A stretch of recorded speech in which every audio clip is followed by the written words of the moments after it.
All right, so the way this week will unfold is we're going to spend a little bit of time reviewing what we want you to know about saponification, esterification, and hydrolysis.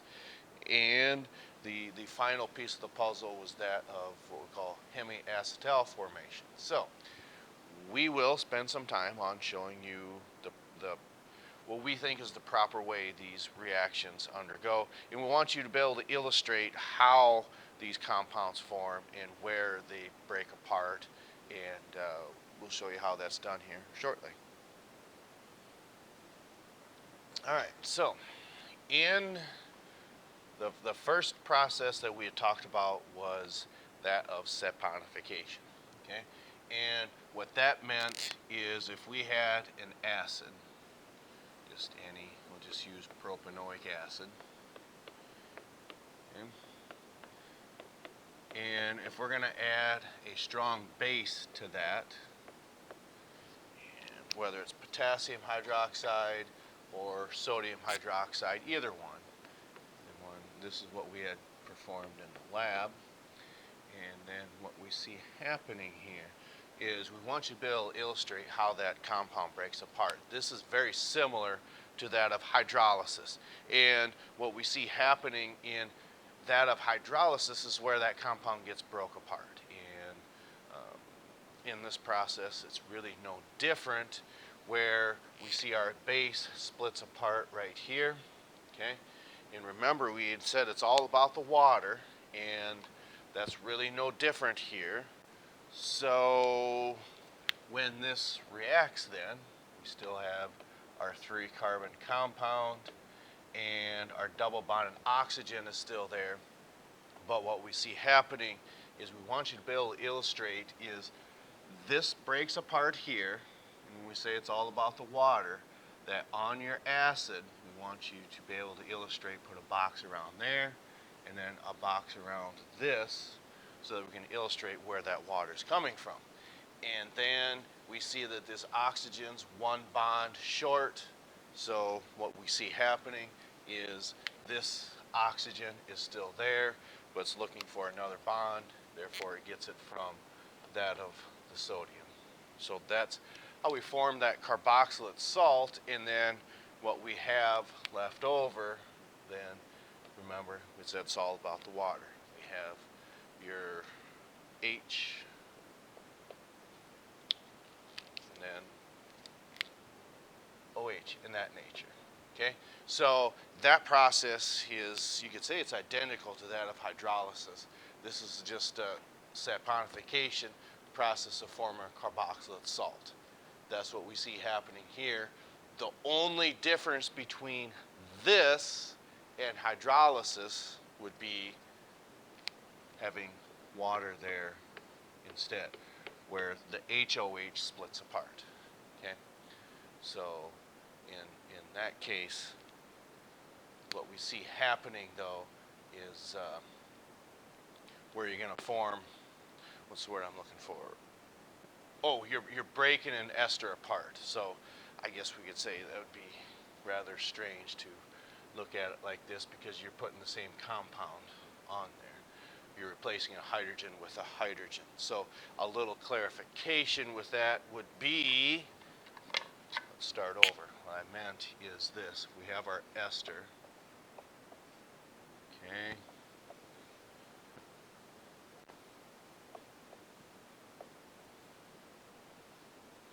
And we'll go one more.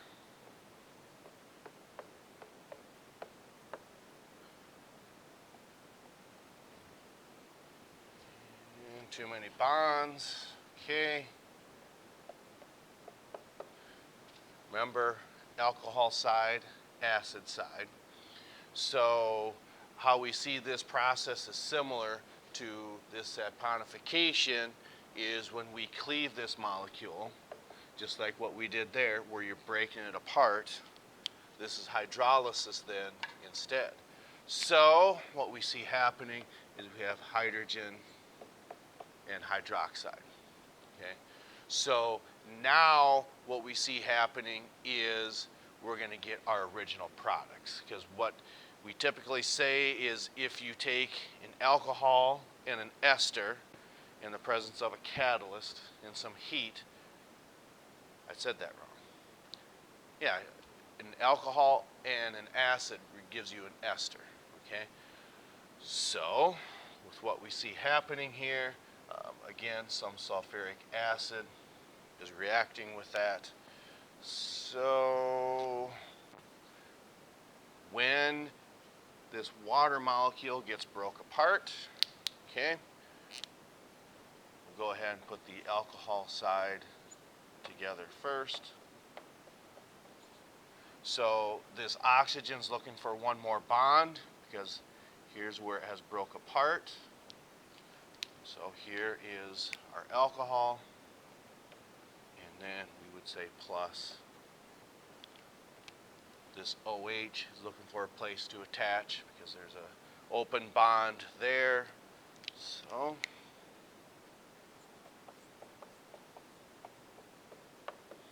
this double bonded oxygen is still here.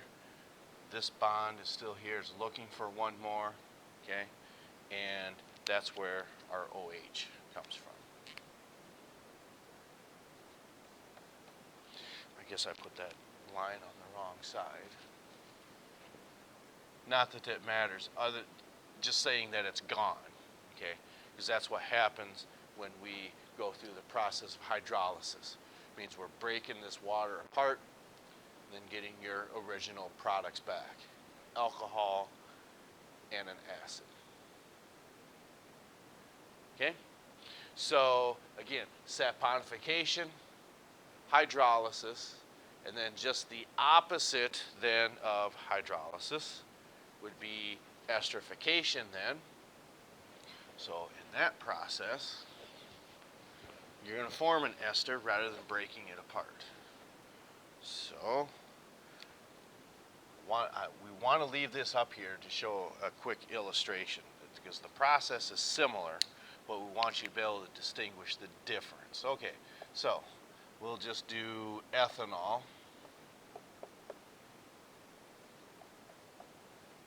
And if we're going to add, what type of acid do we want? Okay. Heard propanoic, so we'll make it a little more difficult. We're going to put it on that side instead. Okay. So again, we need a strong catalyst. Okay. So notice in this case, we have the alcohol and the acid being added together. In the hydrolysis, you had the ester plus the water. Okay. And in both cases, we want a catalyst. Now, with what we see happening here, all right, is when we're going to form that ester, okay, the path that it follows is a little different, okay? With what we mean by that is, notice in this case that OH sticks together. Now, that's on that salt, but what we see happening here is just the hydrogen on the alcohol, okay? And then it's the OH on the acid. Remember, we said, again, it's all about the water. So how it is that you would keep them separate, I guess that's something that you will have to work through. And with this, again, the path is just a little bit different. And with this ionic bond, it holds on to that just a little different because notice, this is why we want to leave this up here. That's what I was trying to remember. That on an acid, on the carboxylate salt, it's just the hydrogen that leaves.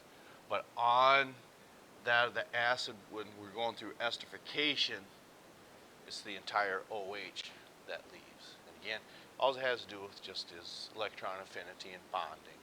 So that's the difference that what we would see with these. Okay? And again, let's say, for instance, should you have done this instead?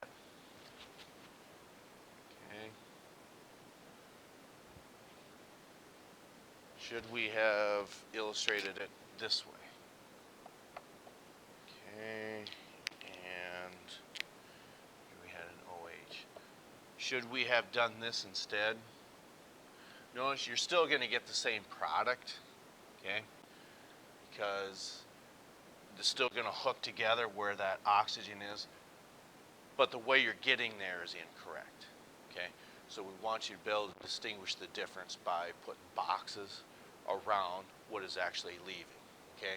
So I don't know a way to keep that separate. Like I said, yes, I understand you're getting the answer correct, but you'd be doing it for getting the right answer for the wrong reasons. But we want you to be able to get this correct. So, yes, that's correct. Okay. So again, in this case, just notice that on an acid, it's all of the OH. And on the alcohol, it's just the hydrogen. I was just going to say, just remember acid, all of the OH, keep your A's together, but that's not going to help you when you get over here to the alcohol portion, because that starts with an A as well.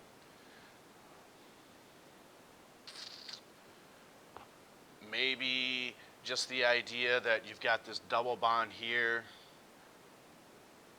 because he's holding all them bonds, the OH wants to leave, I don't know, or just practice with the idea that it's always on the acid portion where the OH leaves. Whatever it is you feel you have to work through to remember that. It's going to be easier for some than others. But again, the main idea behind this is you're still going to get to the same process. You're still going to have these here with that oxygen. Should you have pulled that OH off, this entire OH, and then just that hydrogen, yes, you're still going to get the right answer, but it's for the wrong reasons. Okay. So then these hydrogens are still here.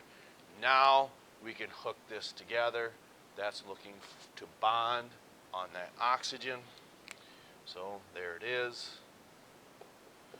And we've got our ester. Okay. And that's something that we can mention tomorrow before we go to that presentation as well. Okay, so the three things: saponification, hydrolysis, and esterification. And then finally, this one, hemiacetal formation.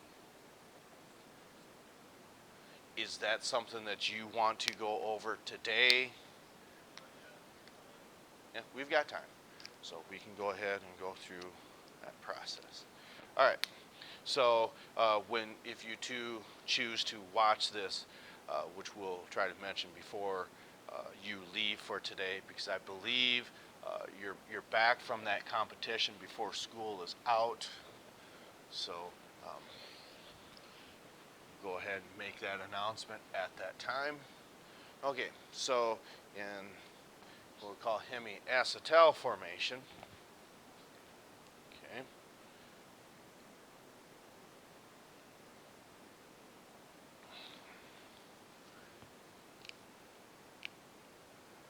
is when, if we've got an alcohol, that doesn't sound right. I believe we had talked about it, that it's in your flow charts as well, but I don't think it really does a very good job. Let me just double check something here very quickly, because we want to make sure we're getting you the correct information.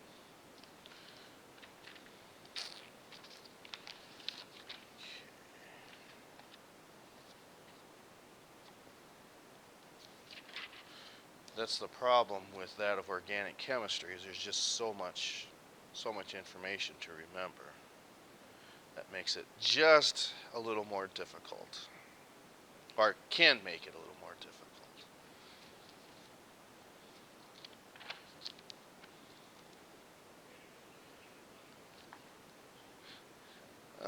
some people may disagree with that, but maybe not.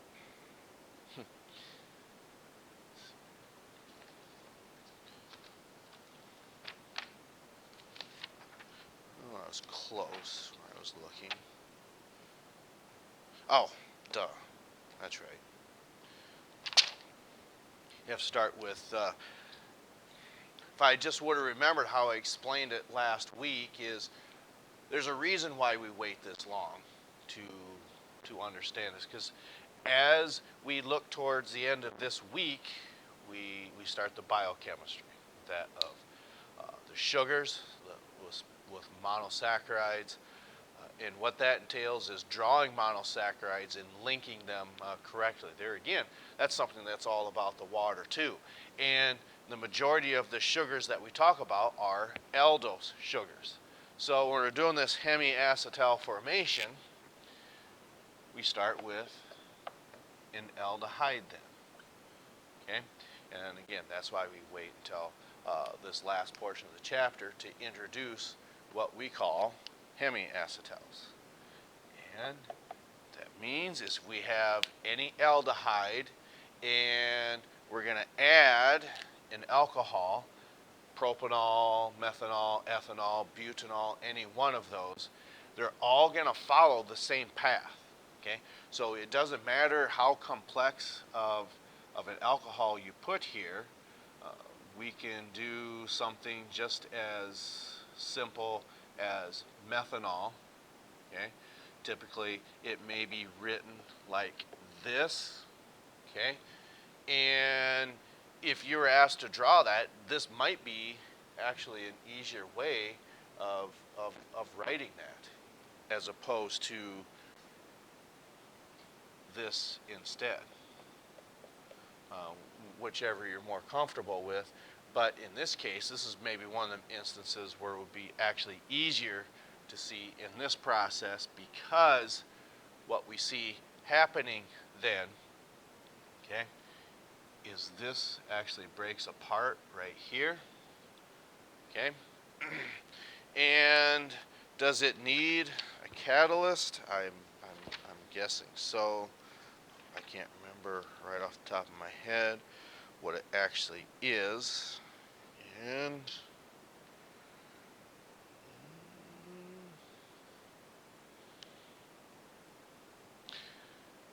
it just doesn't illustrate a catalyst. So my guess is, just like when we learned with the alkenes, this double bond is actually really unstable.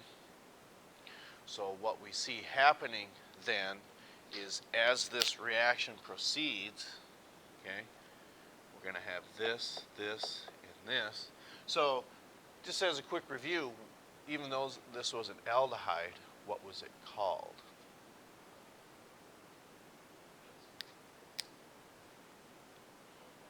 Propanol, because if it was propanol, OL, there would be an OH. If it was propanone, well then this is over here as denoting a ketone. But we have propanal instead, Al.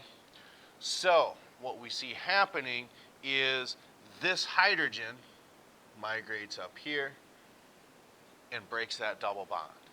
Okay, so what you would illustrate here is you can have this single bonded oxygen now, and it's actually bonded to that hydrogen now. And then all we have left over is this right here. So we have OCH3,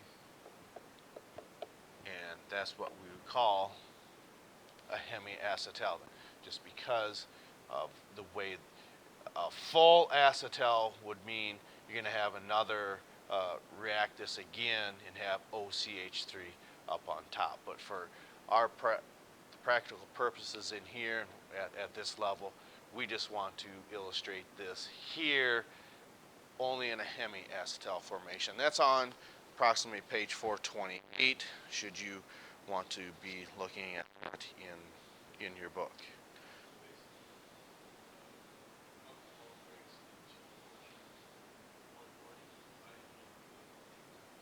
That's correct. Yep.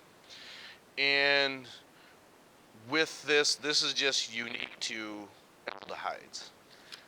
And as far as what the author is concerned, I really don't think this forms with ketones. It only happens with aldehydes.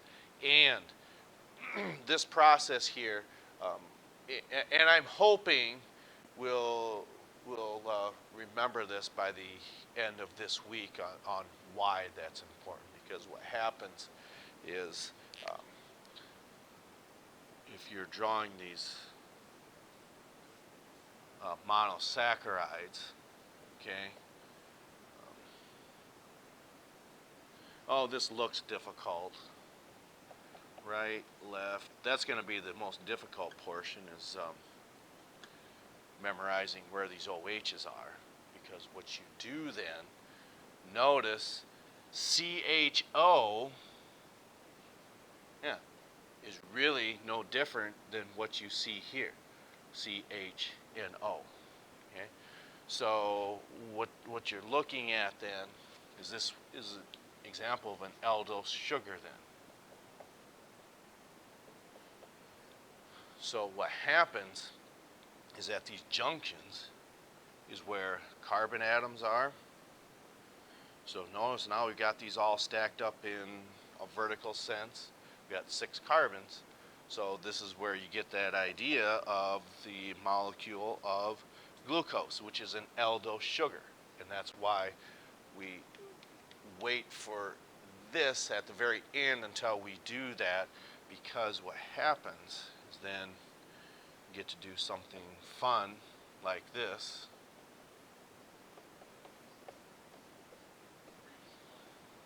Okay? Oh, I know. Of course it does. Because what we see, I guess I didn't need that. Okay? Yeah, this double bonded oxygen. And then there's a hydrogen on here as well.